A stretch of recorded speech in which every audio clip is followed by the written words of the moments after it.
Welcome back, Inebri-art. If you haven't noticed, we've been doing a bit of a theme this summer. We are promoting our Pages and Pints events that's happening on August 20th at Mayflower Brewery. And we are interviewing a ton of the authors that are going to be there. There's going to be probably close to 20 authors. So, we're taking that time to get to know them. So you can get to know them before the event and come down and check it out. And today we are, bear with me, John. I'm gonna do my best. John Olszewski. Yes, All right. Um, Author of The Long Dark Walk. And you write about serial killers. I do. It's something I'd always wanted to do. Started My first job was working in a local library, so I actually gravitated to the true crime section. So I Mm-hmm. started reading true crime novels. And then when I started college, I ended up writing a serial killer for the first time. And that's kind of how it all started. I had always wanted to write about my experiences doing it, but I never felt confident enough to do it on my own. I had gone to a lot of author signings and met a lot of other authors and was hoping I could maybe do something with someone. And for one reason or another, things always fell through. So finally, a few years ago, I'm like, you know what? I'm going to do it myself. I don't know how it'll come out, but I'm going to try it and do it myself. And I did. So it's no secret, true crime is kind of the mother of all podcasts right now. It's like what everyone's listening to. I have friends that are like, oh, every night I go to sleep watching true crime documentaries. What is it that fascinates us so much about true crime? For me personally, it's the whole idea, the concept of maybe the Jekyll Hyde, the multiple personality. Having talked to a lot of these killers, and I've worked in the prisons and the jails along with writing them, talking to them on the phone, everything. It's you cannot believe how normal some of them can be. Talking to them, had you not known who they were before you talked to them, you would never know. And then to know what they did, to me, it has to be the whole Jekyll Hyde multiple personality thing. That's my personal fascination with it. Yeah, I'm trying to think of who it was now. I saw like a clip from an interview with a serial killer, and I can't remember who it was, but they were so, Matter of fact, yeah, matter of fact about like their practicing and like how they selected people. It was almost, it wasn't even like someone talking about their hobby. It was just someone talking like about ther job, just kind of like, yeah, it's another day. And I yeah, mean, so you get to talk to them like one on one. I have, yeah, because I worked Shirley Max in Massachusetts. I worked Walpole when it was a maximum. I've worked Middleton Jail here on the North Shore, the Essex County House of Corrections. And then I've talked to a lot on the phone too, because I've written killers in Canada, England. So it's kind of hard to visit everybody. Yeah. And when you decide you're going to write this book and actually speak to them, did you, how did you kind of prepare yourself for that kind of, is Uh, it really I feel like it'd be really disconcerting talking to someone that's kind of so blasé about it. well, it depends because some of them, I don't force stuff out of them. I'll write them and say I want to, be a pen pal, basically. And so not all of them will we get into their crimes. I don't push them. If Yeah. it happens, it happens. So some of them, I don't have to worry about that because some of them I might know ahead of time because I do a lot of research. So I'll know kind of their personality in terms of when they talk to people, how they are ahead of time. So I'll Yeah. kind of know if this person is going to be like really out there, really straightforward, really avoiding the issues. So I'll have a little understanding going in. So I usually don't get too surprised ahead of time. Are there ones that still maintain innocence in Oh the, yeah, there's quite a few over the years have said they were innocent. Of those, I know personally, like 80% of them are probably full of it, but there have yeah. been a few that I believe maybe. it'd be warranted to look more into it. And I Yeah. also have written others, I believe, didn't get a fair sentence. Not serial killers. I've written some, other murderers that maybe got life without parole, and due to circumstances, I don't really think they deserve that. I think everybody should get a chance at parole, and you should have enough faith in your parole board that if the person's not repentant, you know, they should be able to decide that. Yeah. That's interesting. I don't feel like that is a very common opinion in the United States, anyways. No, we're a pro death penalty. We're usually, or at least lock them up and throw away the Yeah. key, you know? Well, definitely, there's a lot of them, especially the serial killers. You can never let them go Oh, because yeah. Yeah. Yeah. they're totally gonna, do it again. But there are some cases, some, I've written, I guess, I don't know what you want to call it, more media murders, just somebody that committed one murder, but it was a very high profile case. And some of them I've actually talked to a few that have gotten paroled, and a few of them I think deservedly so. It's like, you did 30 years since you've been incarcerated. You've really worked on yourself, bettered yourself, acknowledged what you did was wrong. And I feel, yeah, they should get another chance. But then there's other people that have gotten parole that I don't think should have. So Yeah. Um, one of the things, because I can't say me personally, I'm a big true crime fan, but I have a lot of friends, and it's always interesting to me, like when there's some horrible thing that, like, I just don't understand. I just don't understand. How could that happen? I'm like, it's good that you don't understand, man. Like, yeah, I if you mean, understood, you'd be then yeah, I'd be like, maybe we shouldn't be friends anymore. exactly.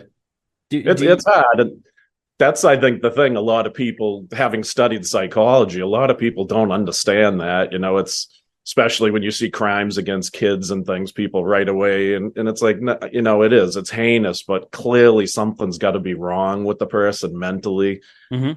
to do certain things, to be sexually attracted to children or a dead person, things like that. It's like, it's clearly there's some mental illness there.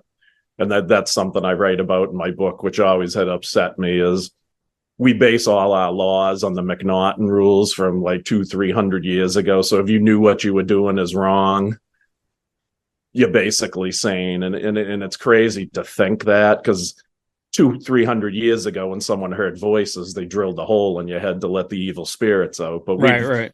yeah, but we've since learned medically, okay, well, there's certain illnesses that cause you to hallucinate, have delusions, hear voices. So now we treat it differently. But yet that law has stayed the same, where now, people have compulsions, all these things, and yet you don't treat it as such. That hasn't been updated. And I Yeah. think it really needs to. When you have someone like Jeffrey Dahmer that's frying penises in a frying pan and eating them, and you find him sane, it's, who are you going to find insane?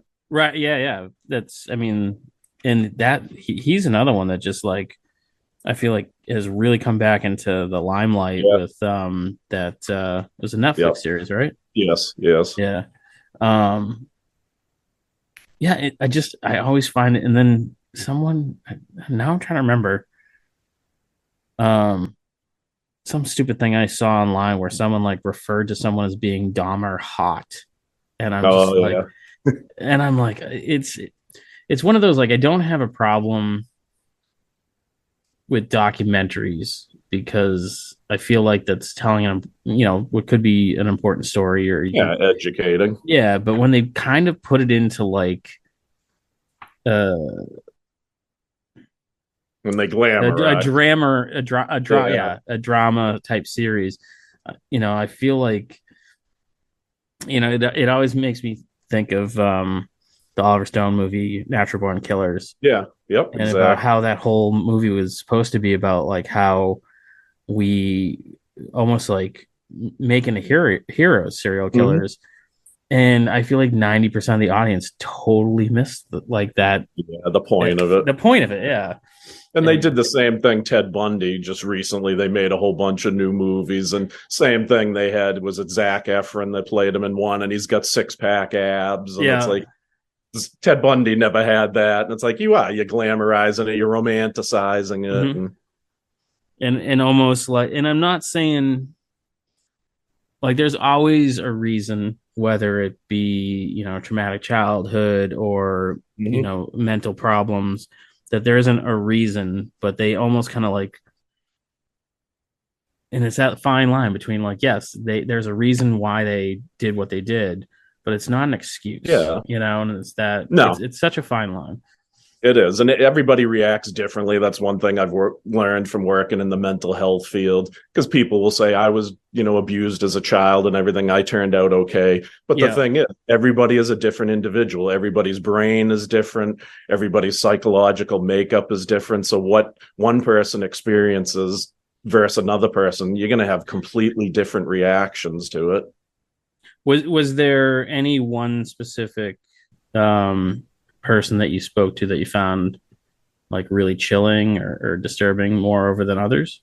The one that when people always ask that, I never talked to him in person. It was via letters, but was Hayden Clark, and he had connections to Massachusetts. He's in a prison. I think he's in Maryland. It's been a few years since I talked to him, but he used to always draw creepy drawings. I have pictures in the book. It's always of little girls because he did kill younger girls.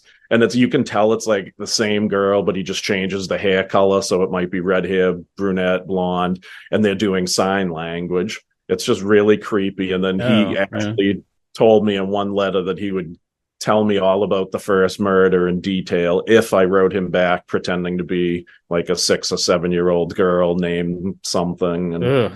yeah, and Yeah. that ended the correspondence because I'm Do, not gonna do something like that. of course, yeah. Do you need like special permission to contact? Like, do you have to contact the prison first, or you just? No, you can just write them. You can go on. Every state has their own DOC, Department of Correction website, and usually you can go on and locate an inmate if you know they're in that state. Go on, it'll tell you their ID number, the prison they're in. You will write some people, and you can tell that they don't want them to get the mail, so they'll send it back, and they'll be like, "This is the wrong, this or that," and I'll double check, and it's still right, and they Yeah, do it on purpose because they don't want you to. So you'll have that happen, but they can't outright say we're not giving them the mail. They'll make excuses. yeah. And do you get the majority? Because I feel like these guys must be pretty well locked down. I mean, are they just happy to have any contact at all? Some of them are, yeah. I mean, obviously, the more well-known ones are going to get a lot of correspondence. Lesser known ones are going to get less.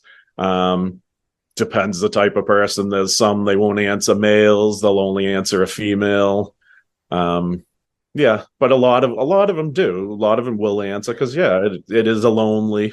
existence, especially if you're somebody high profile because you'll be in a cell alone. So 23 hours a day, that definitely can get Jeez, boring. that's rough. Yeah. Um. So, at what point did you this like? What was it that you were like, this is the topic that I want to have, or is there other topics that you want to address, and this is just kind of like where you started? If, in terms for the book, Yeah, um, because I just feel like it's such. I feel like and maybe it's just me. I feel like I would find it very depressing or like, it is. It's a lot of you people know. will ask that. I'm so used to it, I guess, desensitized because I've been doing it for so long, and then having worked in the environment, Mhm. I've seen things in prisons, mental hospitals that you wouldn't believe if I told you. So it's like I am kind of desensitized to it. Um, I just I mean, the first one is more research. I get into the back, or I have 10 background factors that they fall into, like the mental health, Mhm. substance abuse, things like that. I'm doing a sequel already to that first one with new people I've talked to. And that one I'm making more individualized because there'll be less people in it. And I kind of just want to show you the interactions more so. The first one I do, but there's so many in it that it's very the interactions I talk about are very small. The sequel, I'll get more into it. And I just want people to see, basically, like I said earlier, how some of them can be so normal. And that's basically why they have such success, because Mhm. you would not think anything's wrong with them. When you think serial killer right away, a lot of people are thinking somebody evil looking, creepy looking. And I'm like, most of the time they're not. That's why they're successful. They look like a normal person, act like a normal person. Yeah. in front of people at least. My uncle actually lived next. I don't know if he qualified as a serial killer or just a murderer. Then I'm not sure what is it, three or more? Is that There's different definitions. The FBI is 3 or more. I believe in England it's 4 or more by their standards. So there's different, but yeah. the FBI one is 3 or more. Yeah, my uncle used to live in Pembroke, Okay. and there was a murderer, possibly serial killer. I don't know how many victims he had, but they found like bodies under his wood pile, and Wow. and it was just one of those. He's like he was just like every other neighbor. He's like you didn't look twice at him, hey, good morning, how you doing, whatever, and just kind of went about his business, and Yeah. that's you know it's When I worked the prisons, you would do groups, run them with them, and some of the people that work they had never wanted to know what they did. They're like, I'm not going to look up their file, anything, because it'll change your opinion on them. And then other people do. And that's all they'll talk about for days. I can't believe he's so normal. He's so yeah. nice. He's so polite. And it's like, I can't believe I looked up what he did. And I just can't believe that. So when you worked for the prison, in what capacity were you, a guard or? No, when I was at Shirley and Walpole, I was a general population counselor. Oh, okay. So you actually like dealt with them in a Yeah. very You don't do a lot of one-on-one because there's such high security. You do more groups. You run yeah, groups for them. and just kind of. I mean, are you trying to figure out why they did what they like? What's the purpose of the group? Because I mean, I feel like Well, it's a if little some of closing the them, barn after the horse ran out.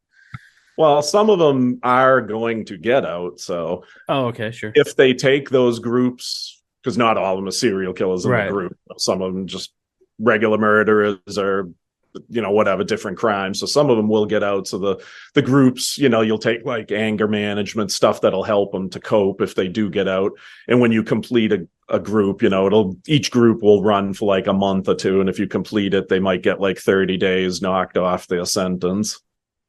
And then the people that are not going to get out will take it anyway because it's a reason to get out of your cell. If you sit in your cell 23 hours a day, gives Yeah. you something to do. So not all of them are serious, obviously, about the group. Some of them use it as a way just to get out. Get out and So have some interaction. Yeah. yeah, exactly.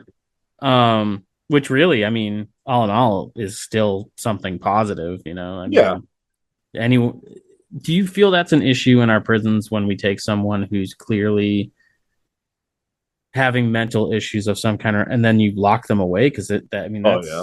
that's Solitary bad. confinement is Yeah. torture. A lot Yeah. of people don't realize what it does.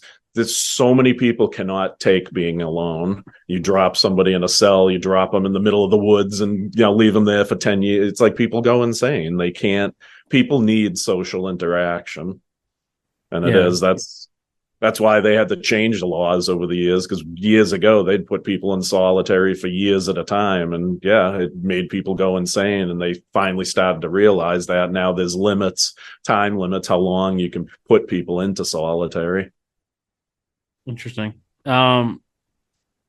So when you're in that kind of group capacity as a counselor, I'm assuming there's like um, uh, not client counselor privilege, but like obviously you're not gonna like Talk about what we talk talked about. about. So like, how do you then talk to that person one on, like, well, you said you can't do one on one. Like, how do you get You kind do, of, but you can once in a while, but it's highly discouraged yeah, but doing. so But so do you not use any of that kind of stuff in the book, or like do you get special no, permission?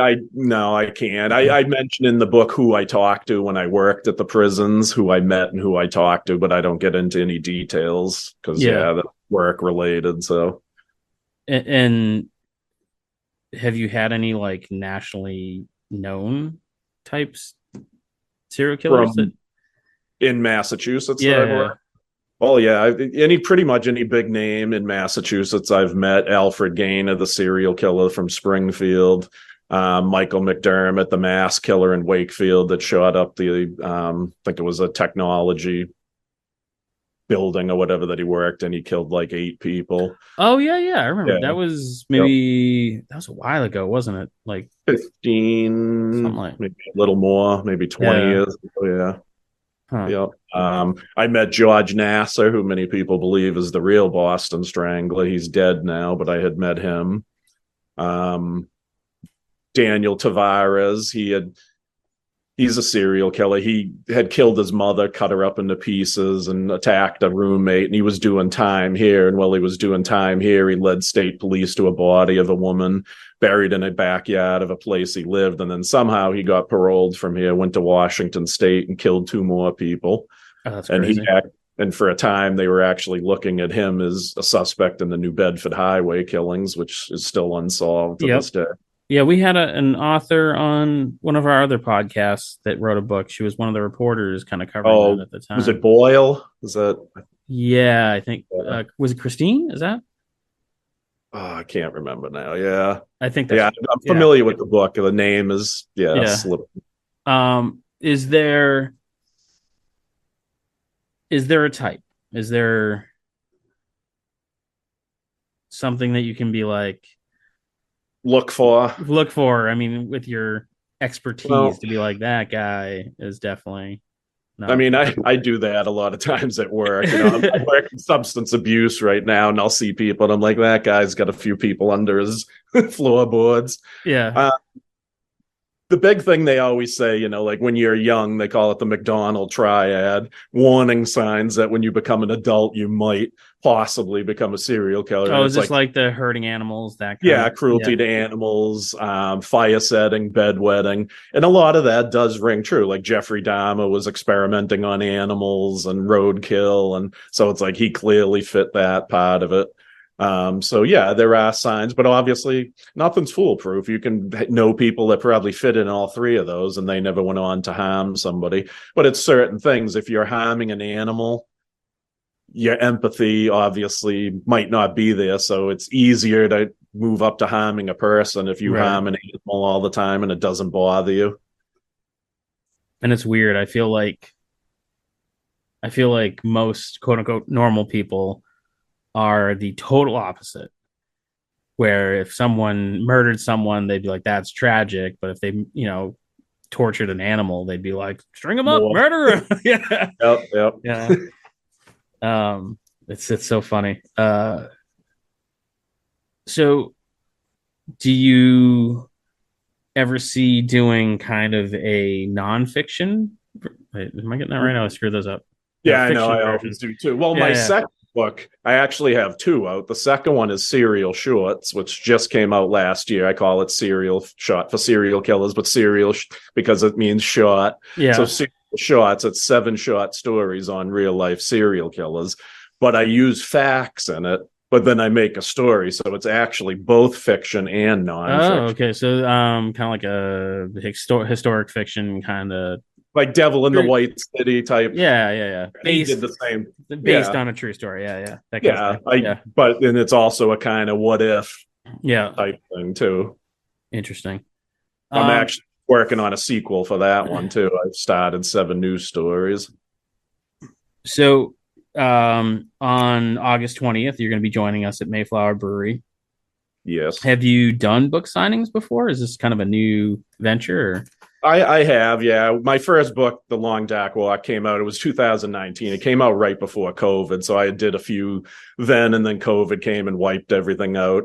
And then since the new one came out, it came out last summer. It's almost been a year. I've done a few things. I just recently did an author fair at the Beverly Public Library up here on the North Oh, Shore. sure. Yeah. An author fair. I've done the big one that was right before COVID too in Rhode Island. They do one at the Cumberland, Rhode Island. I think it was like 60 authors.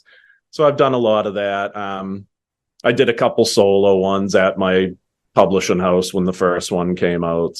I used to do a lot of lectures as well too. So I love speaking. If people come, I love to talk and answer questions, and I'll stay there as long as anybody wants to listen to me talk.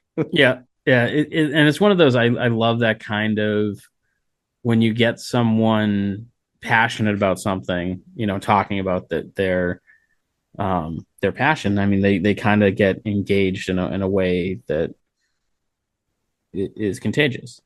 Yes. Um, so it's so funny that you mentioned that you had a book coming out, um, like around when COVID broke. It seems like so many people we talk to now was like launching a tour, launched an album, launched a Yep, book, and it derailed so many things. it Were did. you working in the prisons at the time? No, the last time I worked in the prisons, well, it was the jail, Essex County up here, was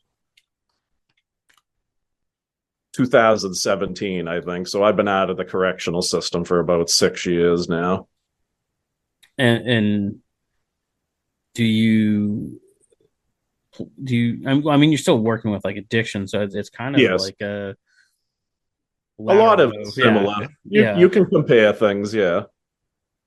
I Now, before this, I was just working at a mental hospital down at Fuller Hospital down on the South Shore, okay. private hospital. Um, do you like when do you when you meet these guys? When is it that you're like, oh, this is someone worthy of a book or being like what I suppose what are the guidelines that you use to like this is a person that's going to make it to the book opposed to Well, I've pretty much put everybody in the book. It'd be in terms of this is a person I want to write to get a response to put in the book. I don't know. It's hard to say. It's like I either watch something like a documentary or maybe read about something online. It just sparks curiosity in me. Oh, this I kind of want to pick this person's brain and um, see what their reasoning is. are there ones that maybe you find not as interesting like I'm my business partner gives me a hard time all the time. He says I'm a music snob.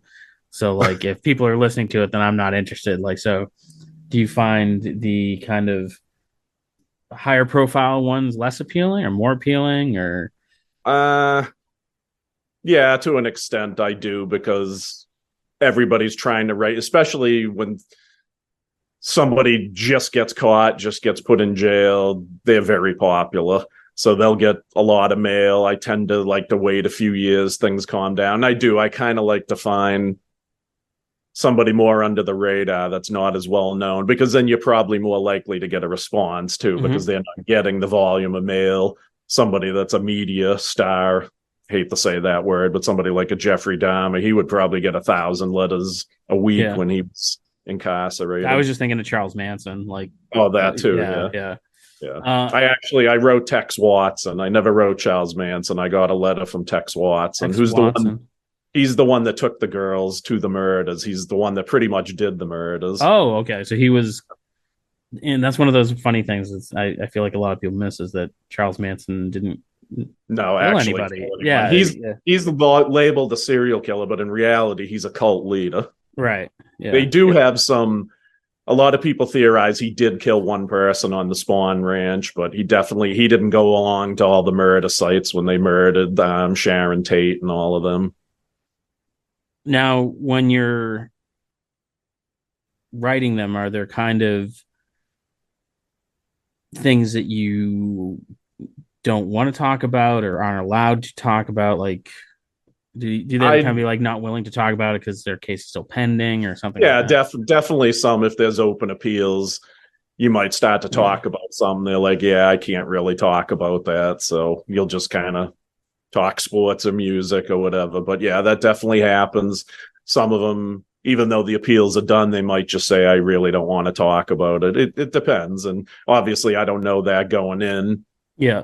at a time. So Would you, where you're kind of just talking with them about sports and do you ever, are you ever concerned about like becoming friends with them or friendly with them or like, I do how, feel a select few of them I have developed a friendship with. And, I know for some people that might be hard to understand, but you do. I get to know somebody, they get to know me. And the thing is with a lot, especially serial killers, is again, it's that multiple personality. Like a lot of people don't understand. They can love people, love things. A lot of them were married, had children. It's like they never harmed them, treated them fine. It's just strangers they would do it to. They couldn't harm anybody that they actually loved. And a lot of people will always say that, aren't you worried if they ever get out? And I'm like, in theory, no, because I've been personalized. They know me, they know my life. So it's harder to harm somebody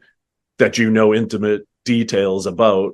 And that's why serial killings, they usually kill strangers, because it's easy to kill someone you know nothing about, have no attachment to. So it's almost like not protecting yourself, but you're less likely to become a victim by them. I feel that way. Yeah. I mean, obviously nothing's 100%. Oh, of course. Yeah. Yeah. That's interesting. And are there female serial killers?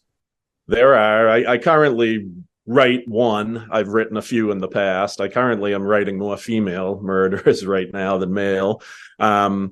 Yeah, there definitely are. Eileen Wuornos is the famous one that everybody knows about, and that she was very rare because she was hands-on. Most of the female serial killers kill their nurses. They'll kill through poison, Yeah. things like that. I actually write one woman now.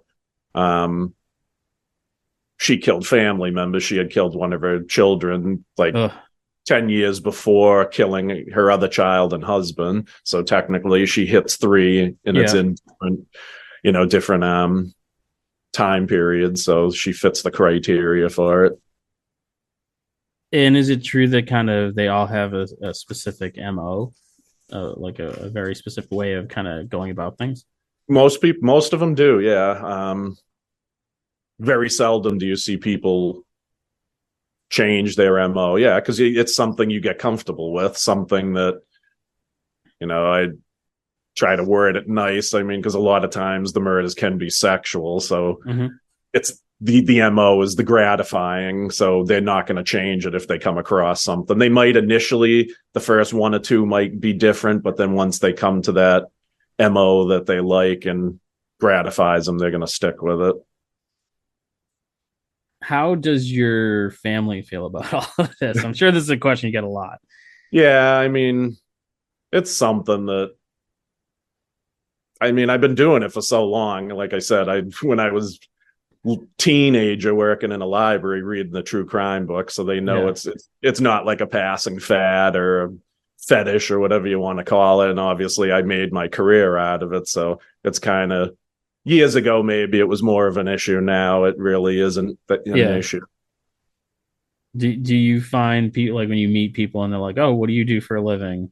That's You do, yeah. A lot. It's funny because I've had some people, they do get freaked out by it, females especially, but older ladies. But it'll be funny because they'll say something like, "That's what's wrong with you, this, that." But then I'll schedule a lecture, and they're in the front row of the lecture asking me questions. Yeah. So it's, people are scared, people are curious. So it is, scared and curious kind of are very similar. They're worried about it, but then yet they want to know details and everything about it. Right. Yeah. It's funny because serial killers were never my thing, but I do am fascinated with kind of like macabre things.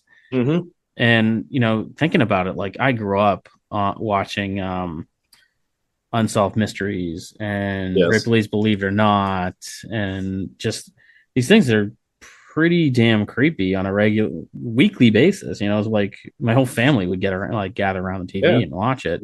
It's funny. You pay to be scared. You go to horror movies, you go to haunted houses. It's the fear of the unknown. Everybody's got the fear of the unknown. Yeah. And that's what serial killing is. Nobody can understand it, why they do it, why they're so normal, why can't we tell? So it's the curiosity factor. Same thing with Ripley's Believe It or Not, Unsolved Mystery. You watch it because I gotta know, I gotta understand this, because I don't. Yeah. So you said you're working on another book. I'm working on sequels to both of them. Oh, sequels. Okay, to both of them. Yeah. So I have right now, I've talked to 38 new killers since the Long Dark Walk, and then I have 7 new short stories for the sequel to the serial shorts. Are there, God, I want to phrase this correctly.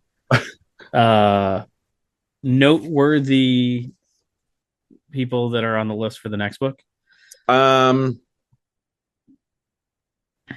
I can't even think now offhand who's. I mean, there'll be people. I mean, it depends your geographical area. Mm-hmm. You know, whoever reads it, if it's somebody on the West Coast, because I think I do get I got a lot of people, not a lot of local in the sequel. The first one had more local. I do have somebody from Maine, a serial killer from Maine, so some people around here might be familiar with that name. Now, I hate to say that it's popular, but it is. I mean, with the Yes. mass shootings seem to have a different vibe to the serial killer, like because they wouldn't classify as a serial killer, would they? School mass killings, school shootings all fall under mass killers, and that's what you're seeing more of now. Serial killings have really gone down and mass killings have really gone up. And then obviously the evolution of mass killings, school shooting is relatively new. It's probably only been around for like 20 years. Whereas workplace shootings have been around a lot longer. That was the origin of the first mass killings. And I think a lot of that, I feel like the origins of those were like post offices, because I mean, yes, that was kind of like the term going postal. Yeah, exactly. A lot of that stems from the way society is set now. We're kind of a need to be instantly gratified now. So I think the personality of people now, and obviously with the advances of forensics and stuff, it's harder to get away with things now. But I just think that the society, the way people's mindset is now, is you want instant gratification. You don't want to wait and pick someone off one by one. I know this sounds callous, but people want instant satisfaction. So you go in and you want to take out everybody at once. Yeah. And I feel it's interesting that you said, I don't know, but from the few people I've talked to about this, and specifically the New Bedford highway killer, was that nowadays it would have probably been solved, because with the number of cameras and everyone's got a cell phone on them, and it's just easier to kind of find people. Serial murders have gone down.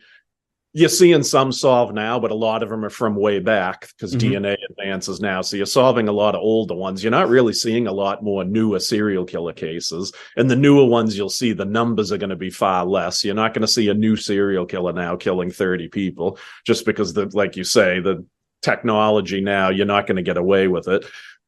The only serial killer MO, so to speak, that has gone up is the truck drivers with serial killers. As serial killings have gone down, the specific serial killer is the truck driver that's gone up, because that's the one that can still elude authorities because of the fact you kill somebody and then the next day you're 1,000 miles away. So that's the one, the one that has gone up, where all the other varieties of serial killers have gone down. Yeah. And it's not weird for you to be traveling that far. It's just part of your normal thing.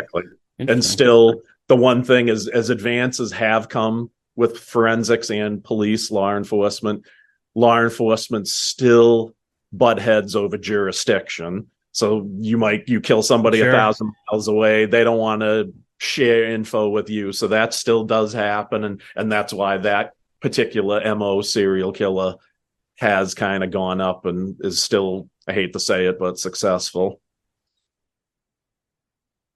What is there, like, one thing that you think could be improved to kind of change the success rate of serial killers, either truck drivers or otherwise? Robert Ressler was my idol. He was the man, the FBI agent. He's passed away now. He came up with the term serial killer. If you've watched the show Mindhunters, that's basically, it's based on him and John Douglas. They changed their name in the show. I don't know why, but Robert Ressler always said, and it's something I always agreed with, I always loved his ideas. When the state of Florida executed Ted Bundy, can't remember, it was between 6 and 8 or 7 and 8 million to execute him. And he's like, you could have used that money and built one facility somewhere in the United States that you could have housed every serial killer and then study them. Because most of them will open up and share their crimes, because a lot of them actually want help to understand why they did what they did, because a lot of them don't. So I think that's the best thing you can do, is Right now, you don't do that. You throw someone in a cell and they, either want to execute you or they never want to see you again. Nobody sits. And I can tell you that from working in the prisons, they discourage that. Like I said, they don't want you talking one-on-one, for safety reasons, this, that. But it's like, you need to, if you're going to stop something or prevent it in the future, you have to understand it. You can't understand it if you're not going to talk to somebody about it. Yeah, it's very depressing when you look at like our criminal justice system and its success rate and the percentage of recidivism. Am I using that? Yes. Yeah. Yes. And then you look at other countries that are spending less with fewer people incarcerated and better, the whole country needs to just look at it a completely different way. Yeah. Prisons, much like I'm in the substance abuse field now, it's a business. Especially you go to the Midwest, they have private prisons. Everything. It is about money. Yeah. It's constantly growing and it's a constant moneymaker. And it's so tragic because then it's bad business to help them improve. Yeah. Because if you're losing a free employee. Exactly. Basically, yeah. It's the same with substance abuse, the medical field. I feel a lot of them almost don't want success because failure means your continued business. Yeah. That's a bummer to end on. It is. It's yeah. I'm not an optimist, I guess. Yeah. But I mean, it is. It's a very tough thing, and there can, and I'm sure there will be improvements over time. But they're going to be slow and hard to come by. But where can people go other than Pages and Pints if they happen to not live near Mayflower Brewery on August 20? And so where can those listeners go to order your books and find out when the new book's coming out and all that? I do got to get some social media up there. My first book, The Long Dark Walk, is on Amazon. It's available on Amazon. And then it is also available on Etsy. And right now, my second book, Serial Shorts, is also on Etsy. I've yet to get it on Amazon. So they're both on Etsy. And the first one, The Long Dark Walk, is on Amazon.